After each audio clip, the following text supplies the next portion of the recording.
Hello beautiful people, welcome back to my YouTube channel. ಇವತ್ತಿನ ವ್ಲಾಗ್ನ ನಾನು ಈವ್ನಿಂಗಿಂದ ಸ್ಟಾರ್ಟ್ ಮಾಡ್ತಾಯಿದ್ದೀನಿ. ಇಲ್ಲಿ ನೋಡಿ, ನಮ್ಮನೆ ದೇವ್ರ ಮನೇನ ನೀಟಾಗಿ ಒರೆಸ್ಕೊತಾ ಇದ್ದೀನಿ. ಒರೆಸ್ಕೊಂಡು ಇವಾಗ ದೀಪ ಹಚ್ಕೊತಾ ಇದ್ದೀನಿ. ಜನರಲಿ ನಾನು ಪ್ರತಿದಿನ ಈವ್ನಿಂಗ್ಸು ಈ ಥರ ಒರೆಸಿ ದೀಪ ಹಚ್ಚಿಸ್ತೀನಿ ದೇವ್ರ ಮನೇಲಿ.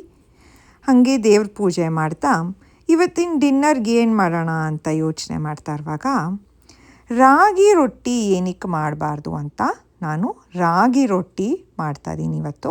ಹಾಗೆ ಇವಾಗ ವ್ಲಾಗಲ್ಲೂ ನಾನು ನಮ್ಮ ಮನೇಲಿ ರಾಗಿ ರೊಟ್ಟಿ ಹೆಂಗೆ ಮಾಡೋದು ಅಂತ ಶೇರ್ ಮಾಡ್ಕೊತಾ ಇದ್ದೀನಿ. ನಾನು ರಾಗಿ ಫ್ಲೋರ್ನ ಈ ಥರ ಎಷ್ಟು ರೊಟ್ಟಿ ತೊಗೊತೀವೋ ಅಷ್ಟಕ್ಕೆ ಮೆಷರ್ಮೆಂಟ್ ಪ್ರಕಾರ ಇಲ್ಲಿ ನಾನು 2 ಕಪ್ಸ್ ಇವಾಗ ಹಾಕ್ಕೊಂಡಿದ್ದೀನಿ. ಸೊ ಈ ಥರ ನಾನು ಒಂದು ಜಾಸ್ತಿ ರೊಟ್ಟಿ ಮಾಡಿದ್ರೆ ಜಾಸ್ತಿ ಕಪ್ಸು, ಇಲ್ಲಾಂದರೆ ಕಮ್ಮಿ ಕಪ್ಸ್ ಹಾಕ್ಕೊಳ್ತಾ ಈಗ ರಾಗಿ ಫ್ಲೋರ್ 2.5 ಕಪ್ಸ್ ಇದಕ್ಕೆ ಇನ್ನೊಂದು ಸಪ್ರೇಟ್ ಪಾತ್ರೆಗೆ ಬಗ್ಸ್ಕೊತಾ ಇದ್ದೀನಿ. ನೋಡಿ, ಈ ಥರ ಬಗ್ಸ್ಕೊಂಡಿದ್ದೀನಿ. ಇದಕ್ಕೆ ನಾನಿವಾಗ ಒಂದು ಸ್ವಲ್ಪ ಜೀರಿಗೆ ಹಾಕ್ಕೊತಾ ಇದ್ದೀನಿ. ಫ್ಲೋರ್ಗೆ ಸ್ವಲ್ಪ ಜೀರಿಗೆ ಹಾಕ್ಕೊಂಡ್ಮೇಲೆ ರುಚಿಗೆ ತಕ್ಕಷ್ಟು ಉಪ್ಪು ಹಾಕ್ಕೊತಾ ಇದ್ದೀನಿ. ಉಪ್ಪಿನ ನಂತರ ನಾನಿಲ್ಲಿ ಅಗೇನ್ ಪಾಲಕ್ ಸೊಪ್ಪನ್ನ ಕಟ್ ಮಾಡಿಕೊಂಡು ವಾಶ್ ಮಾಡಿಕೊಂಡು ಇಟ್ಕೊಂಡಿದ್ದೀನಿ ಕಪ್ಪಲ್ಲಿ. ಅದನ್ನು ಸಹ ನಮ್ಮ ಈ ಫ್ಲೋರ್ಗೆ ನಾನು ಆ್ಯಡ್ ಮಾಡ್ಕೊತಾ ಇದ್ದೀನಿ. ಇದಕ್ಕೆ ನೀವು ಏನು ಬೇಕಂದ್ರೂ ಆ್ಯಡ್ ಮಾಡ್ಕೊಬೋದು. ಕ್ಯಾರೆಟ್ ಕೂಡ ತುರಿದು ಹಾಕ್ಕೊಬೋದು, ಏನಿದೆಯೋ ಅದು ಹಾಕ್ಕೊಬೋದು. ಇದಕ್ಕೆ ನಾನು ಸ್ವಲ್ಪ ಅಜ್ವೇನ್ ಸೀಡ್ಸ್ ಕೂಡ ಹಾಕ್ಕೊತಾ ಇದ್ದೀನಿ. ನಾನು ಪ್ರತಿ ರೊಟ್ಟಿಗೂ ಜನರಲಿ ಅಜ್ವೇನ್ ಹಾಕ್ಕೊತೀನಿ, ಯಾಕೆಂದರೆ ಅದು ಡೈಜೆಷನ್ಗೆ ತುಂಬಾ ಒಳ್ಳೆಯದು. ಅದಾದಮೇಲೆ ನಂಗೆ ಫ್ಲೇವರ್ ಕೂಡ ಸ್ವಲ್ಪ ಇಷ್ಟ ಆಗೋದ್ರಿಂದ ನಾನು ಅಜ್ವೇನ್ ಕೂಡ ಹಾಕ್ಕೊತೀನಿ ರೊಟ್ಟಿ ಮಾಡುವಾಗ. ರಾಗಿ ರೊಟ್ಟಿ ಆಗಲಿ ಅಕ್ಕಿ ರೊಟ್ಟಿ ಆಗಲಿ ಯಾವುದಕ್ಕಾದರೂ ನಾನು ಹಾಕ್ಕೊತಾ ಇದ್ದೀನಿ. ಹಾಕ್ಕೊಂಡು ಸ್ವಲ್ಪ ನೀರು ಹಾಕ್ಕೊಂಡು ಈ ಥರ ಕೈಯಿಂದನೇ ಹೀಗೆ ಕಲಿಸ್ಕೊಳ್ಬೇಕಾಗತ್ತೆ. ನೀವು ಸ್ಪೂನು ಅಥವಾ ಬೇರೆ ಯಾವುದಾದ್ರೂ ಸೌಟಿನ ಹೆಲ್ಪ್ ತೊಗೊಂಡ್ರೆ ಇಷ್ಟು ನೀಟಾಗಿ ಕಲ್ಸೋಕ್ಕಾಗಲ್ಲ. ಆದಷ್ಟು ಸ್ವಲ್ಪ ಉಗುರು ಬೆಚ್ಚ ನೀರು ಅಂದರೆ ವಾರ್ಮ್ ವಾಟರಲ್ಲಿ ಈ ಥರ ಕಲಿಸ್ಕೊಳ್ಳಿ. ಈ ಥರ ಕಲಿಸ್ಕೊಳ್ಳೋದ್ರಿಂದ ನಮ್ಮ ಹಿಟ್ಟು ಬೇಗ ಸಾಫ್ಟ್ ಆಗುತ್ತೆ. ನೋಡಿ, ನಿಮಗೆ ನೀರು ಅಳತೆ ಸ್ವಲ್ಪ ಜಾಸ್ತಿ ಆದರೆ ಎಕ್ಸ್ಟ್ರಾ ಹಿಟ್ಟು ಹಾಕ್ಕೊಬೋದು. ಈ ಥರ ನಮಗೆ ಕೈಗೆ ಬರಬೇಕು ಹಿಟ್ಟು, ಅಲ್ಲಿವರೆಗೂ ನಾವು ನೀಟಾಗಿ ಕಲಿಸ್ಕೊಳ್ಬೇಕು. ಮಧ್ಯಕ್ಕೆ ಸ್ವಲ್ಪ ಎಣ್ಣೆ ಸಹ ಹಾಕ್ಕೊಳ್ಳಿ, ಆವಾಗ ನೀಟಾಗಿ ನಮಗೆ ಈಸಿ ಆಗುತ್ತೆ. ಈ ಥರ ಇನ್ನೊಂದು ಪ್ಯಾನ್ ತೊಗೊಂಡು ಪ್ಯಾನ್ಗೆ ಹೀಗೆ ಈ ಮಧ್ಯಕ್ಕೆ ಎಣ್ಣೆ ಹಾಕ್ಕೊಂಡು ನಾವು ಈ ಕಲಿಸ್ಕೊಂಡಿರೋ ಹಿಟ್ಟಿದೆಯಲ್ಲ, ಈ ಹಿಟ್ಟಲ್ಲಿ ನಮಗೆ ಎಷ್ಟು ದೊಡ್ಡದು ಬೇಕೋ ಅಷ್ಟು ದೊಡ್ಡ ರೊಟ್ಟಿಗೆ, ನೀವು ಮೀಡಿಯಮ್ ಸೈಜ್ ಬೇಕಂದರೆ ಈ ಥರ ಮೀಡಿಯಮ್ ಸೈಜ್ ಥರ ಬಾಲ್ ತೊಗೊಂಡು ಹೀಗೆ ಅಗಲ ಮಾಡಿ ತಣ್ಣೀರು ತೊಗೊಂಡಿದ್ದೀನಿ ಬೌಲಲ್ಲಿ. ಅದಲ್ಲಿ ಹೀಗೆ ತಟ್ಕೊಳ್ಬೇಕಾಗತ್ತೆ ನಮ್ಮ ರೊಟ್ಟಿನ.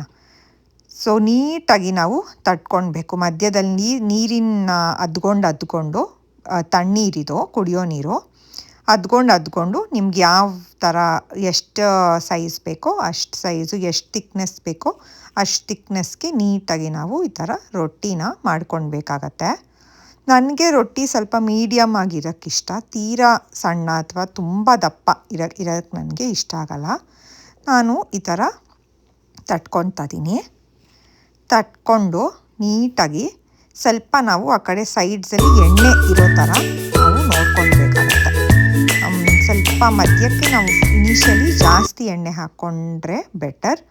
ರೊಟ್ಟಿಗೆ ಅಟ್ಲೀಸ್ಟ್ 1 to 1.5 ಸ್ಪೂನ್ಸ್ ಎಣ್ಣೆ ಹಾಕ್ಕೊಂಡ್ರೆ ಚೆನ್ನಾಗಿ ಬರುತ್ತೆ, ಗರಿಗರಿಯಾಗಿ ಕ್ರಿಸ್ಪಿಯಾಗಿ ಬರುತ್ತೆ.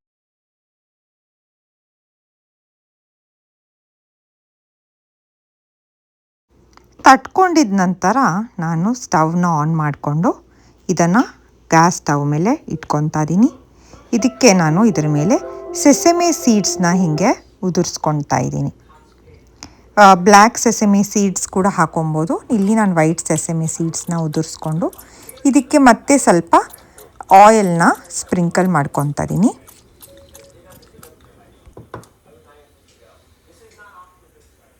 ನಾನು ಜನರಲಿ ರೊಟ್ಟಿನ ಒಂದೇ ಸೈಡ್ನ ಬೇಯಿಸೋದು, 2 ಸೈಡು ಮಾಡೋಕ್ಕೆ ಹೋಗಲ್ಲ ದೋಸೆ ಥರ.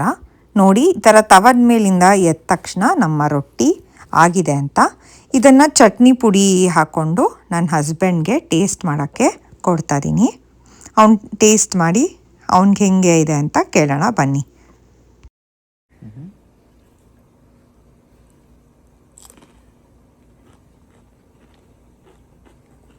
It's very nice. ತುಂಬ ಚೆನ್ನಾಗಿದೆ. ರಾಗಿ ತುಂಬ ಒಳ್ಳೆಯದು. ತುಂಬ ತುಂಬ ತಂಪು. It's very very very good. ಇಷ್ಟ ಆಯ್ತಾ? ತುಂಬ ಚೆನ್ನಾಗಿದೆ. It's very nice. ಎಳ್ಳು ಇದೆಯಾ? ಸೆಸಮೆ ಸೆಸಮೆ ಇದೆ. ಆ್ಯಂಡ್ ಐ ಥಿಂಕ್ ಪಾಲಕ್ ಇದೆ. So it's very very tasty. I really like it. Yeah, thank you so much. Enjoy. ಎಲ್ಲರೂ ಟ್ರೈ ಮಾಡಿ please. It's very very very tasty. Enjoy dinner. Yeah, thank you. Okay, bye. ನೋಡಿದ್ರಲ್ಲ guys, ಇದು simple ಆಗಿ ಮಾಡ್ಕೊಳ್ಳೋ ಅಂಥ ರೊಟ್ಟಿ, ಆದರೂ ತುಂಬ ಹೆಲ್ದಿ. ಆ್ಯಂಡ್ ಯಾರ್ಯಾರಿಗೆ ಆ ಬಾಡಿನಲ್ಲಿ ತುಂಬ ಹೀಟ್ ಇದೆ, ಆ ಥರ ಪ್ರಾಬ್ಲಮ್ಸ್ ಇರುತ್ತೋ, ಹೀಟ್ ಬಾಯ್ಲ್ಸ್ ಪದೇ ಪದೇ ಬರ್ತದೆ, ಈ ಥರ ರಾಗಿ ರೊಟ್ಟಿ ಆಗಿರ್ಬೋದು, ರಾಗಿ ದೋಸೆ ಆಗಿರ್ಬೋದು, ಅಥವಾ ರಾಗಿನ ಮುದ್ದೆ ಥರ ರಾಗಿ ಬಾಲ್ಸ್ ಅಂತಾರೆ, ರಾಗಿ ಮುದ್ದೆನ ಕೂಡ ಮಾಡ್ಕೊಂಡು ತಿನ್ನೋದ್ರಿಂದ ನಮ್ಮ ಬಾಡಿನಲ್ಲಿರುವಂಥ ಉಷ್ಣತೆ, ಆ ಹೀಟನ್ನ ಕಮ್ಮಿ ಮಾಡಿ ಕೂಲ್ ಮಾಡುತ್ತೆ ಬಾಡಿನ. ಸೊ ಇದಕ್ಕೆ ನಾವು ಪುದೀನ ಚಟ್ನಿ ಪುಡಿ ಬೇಡ ಅಂದರೆ ಪುದೀನ ಚಟ್ನಿ ಮಾಡಿಕೊಂಡ್ರೆ ತುಂಬ ಚೆನ್ನಾಗಿರುತ್ತೆ. ಇಲ್ಲ ಅಂದರೆ ನಾರ್ಮಲ್ ಕಾಯಿ ಚಟ್ನಿ ಮಾಡಿದ್ರು ತುಂಬಾ ಚೆನ್ನಾಗಿರುತ್ತೆ ತಿನ್ನೋಕ್ಕೆ. ನೀವು ದಯವಿಟ್ಟು ಮನೇಲಿ ಟ್ರೈ ಮಾಡಿ. ನಿಮ್ಗೆ ಇದು ಇಷ್ಟ ಆಯಿತಾ ಅಂತ ನಿಮ್ಮ ಫೀಡ್ಬ್ಯಾಕ್ ನನಗೆ ತಿಳಿಸಿ.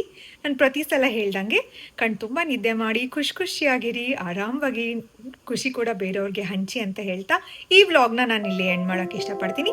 ಮತ್ತೆ ನಿಮಗೆ ಮುಂದಿನ ವ್ಲಾಗಲ್ಲಿ ಸಿಗ್ತೀನಿ. ನೀವಿನ್ನೂ ನನ್ನ ಚಾನೆಲ್ಗೆ ಸಬ್ಸ್ಕ್ರೈಬ್ ಮಾಡಿಲ್ವಾ? ಪ್ಲೀಸ್ ಇವಾಗಲೇ ಹೋಗಿ ಬೇಗ ಸಬ್ಸ್ಕ್ರೈಬ್ ಮಾಡಿ. Like, share and subscribe to my channel. Like this video and share if you liked it.